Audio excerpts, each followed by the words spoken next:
Hello dear students, in this video I am going to discuss about rate matching in LTE. The rate matching in LTE performs interleaving as well as repetition or puncturing in order to generate a transport block that fits the physical size determined by the modulation scheme and the number of resource blocks allocated for the transport block. Rate matching is defined per coded block and consists the following stages, that is first one interleaving, next bit collection, and last one bit selection.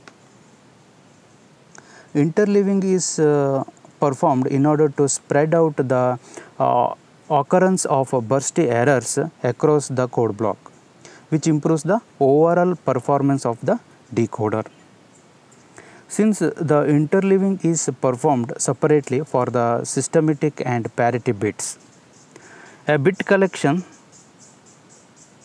stage is required to place the systematic and parity bits in the right order as needed by the decoder. Finally, bit selection stage is needed in order to repeat or puncture some of the parity bits to create the required payload. Sub block interleaving. The interleaving is performed independently for each bit stream done by a block interleaver with intercolumn permutations. Next, bit collection.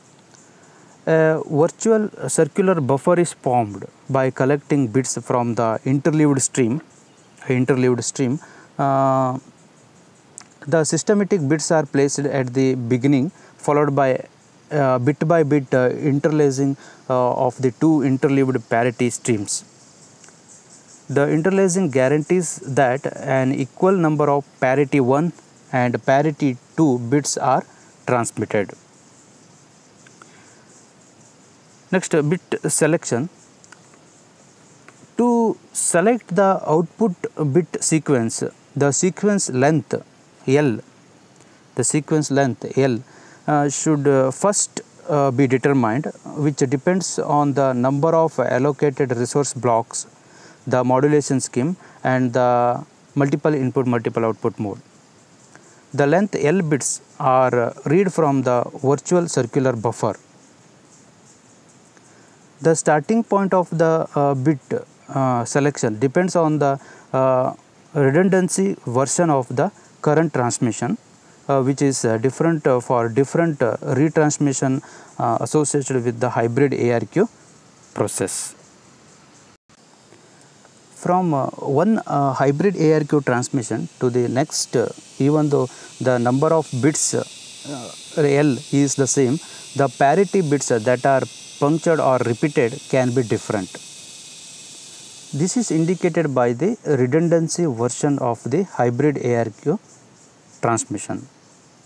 During bit selection, if the end of the buffer is reached, the reading continues by wrapping around to the beginning of the buffer.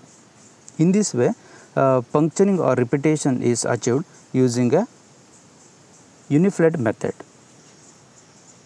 Thank you.